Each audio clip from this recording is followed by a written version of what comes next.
પણ વ્યક્તિ બે શબ્દ એના બોલે ને એની વાતમાં કોઈ પણ વાત કરે ને ઘરમાં પરિવારમાં હોય કે કોઈ ગમે તે પણ એ પરિવારમાં જો એ બે શબ્દ બોલે ને અને જો વાતાવરણ શાંત થઈ જાય તો એ સમજણ અને જો આજે તમે જે કહ્યું ને કે ઘણા માણસો એવા હોય છે કાંતિલાલ કે અમસ્તા તમારા ઘરમાં આવીને બેઠા હોય ને માણસ તો એના વેવ્સ હોય છે એના પોતાના એટલા સરસ વેવ્સ હોય છે કે વાતાવરણમાં તરત જ તમને બદલાવ દેખાય ફેર પડે અને ઘણા એશિયાળુ ને એવા જે માણસો હોય છે ને એ આવીને વાતો બીજી જે કંઈ કરે પણ એની અસર એ કંઈક ના કંઈક તમને રબાડે ચડાવવાની એમાં એ વાતાવરણમાં ઊભું થતું હોય છે. આવું મને જે સાયન્સની થોડી ખબર છે એ આવું કે છે.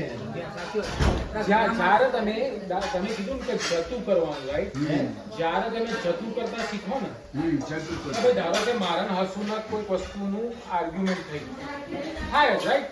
પરિવાર છે, પતિ પત્ની હોય, તકરાર ના થતી હોય ને તો પ્રોબ્લેમ ઘણો. તકરાર થતી હોય ને એનો અર્થ જ એ થાય કે તમારું લગ્ન જીવન બહુ સુખી છે.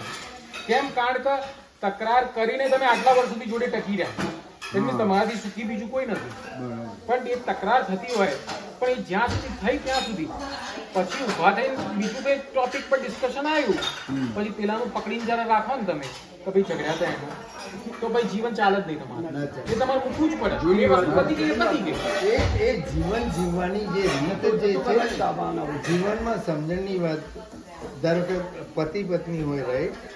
એ ઘણા કહે કે એમ કે એમને કાયમ ઝઘડો થાય એમ કે તો હસવામાં અમે હું બધાને કહું છું કે અમારે જેવું રાખજો. હસવામાં બધી જ આપણે વાતો કે ગમત કરીએ છીએ પણ છતાંય એ એટલું લાંબુ અમે 60-65 વર્ષથી જોઈએ છીએ, રાઈટ? અમારું લાંબુ કેમ ચાલ્યું છે? કેમ આટલું લાંબુ ચાલ્યું? કદી આટલું આમ પેલું કરી દે તો એ વાતને એને સિરિયસ એને સમજે છે એકબીજાને સમજે છે કે આપણા આ હિતની જ વાત છે.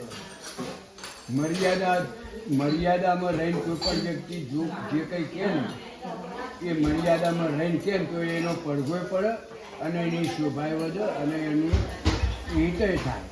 મર્યાદા રાખવી પડે. જનરલી તમે કહ્યું ને દાદા, આપણે ખબર છે ઘણી વખત કહેતા હોઈએ કે દાદી કહેતા હોય છે ઘણી વખત હું બેઠો હોય તો હસુ ઘણી વખત મને બોલતી હોય, રાઈટ? હસુ એ ઘણી વખત કંઈક કહેતી હોય, કામ કરો તેમ કરો.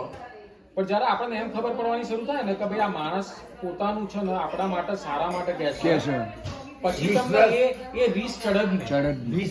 વિશ્વાસ જ્યારે આવે છે ને ત્યારે નથી આવતો ને ત્યાં સુધી શું થાય છે કે અહમ નડે છે. બાપુ જ્યારે અહમ જતો રહે ત્યારે તમને એ પ્રેમ વધે છે, કારણ કે એ તમને ખોટું લાગવાનું જ નથી. હવે તમે જીવવાની જે તમે આ કહો છો ને રીતો બધી માણસને એ રીતે જીવે ને તો એમાં વાસણો બહુ ખખડતા નહીં. એકબીજાને સમજવાનું એ જે કંઈ કહે કે ભાઈ આ મારા ભલા માટેની જ વાત છે. શું તમે પહેલા જ હું અહીંયા બેઠો તમે જે બોલ્યા કે તમે સુખી લાગો છો, બહુ તમે સુખી છો લાગો છો. હા, એ કયા કારણ મારવા માટે તમે કયા કારણથી કહ્યું? કયા કારણથી કહ્યું? કારણ કે હું મારી જાતને અત્યારે બહુ સુખી ગણું અને એ રીતે નહીં કે આર્થિક રીતે કે ધાર્મિક રીતે કે સાંસ્કૃતિક રીતે કે કોઈ બી રીતે ના. દરેક પળે કોઈક આનંદ જ હોય છે અંદર, આનંદ જ હોય છે.